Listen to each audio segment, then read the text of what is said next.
Bayi laki-laki yang masih memiliki tali pusar ini ditemukan pemilik rumah dengan kondisi menangis dan terbungkus kantong kresek dan juga sarung.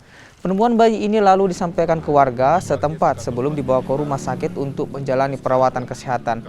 Kasus temuan bayi itu kini dalam penanganan kepolisian untuk mengungkap orang tua serta pelaku yang membuang bayi malang tersebut. Saya lihat ada bungkusan di situ.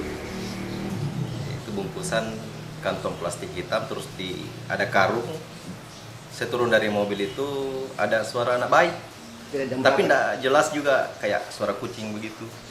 Sekitar jam 11 malam. Ya, Terus kuliah di situ ada sarung, terus bau darah. Ada iparku dengar ada ternyata ibu-ibu yang ketuk pintu satu kali, terus ucapkan juga salam kecil sekali suaranya, satu kali dia juga terus pergi.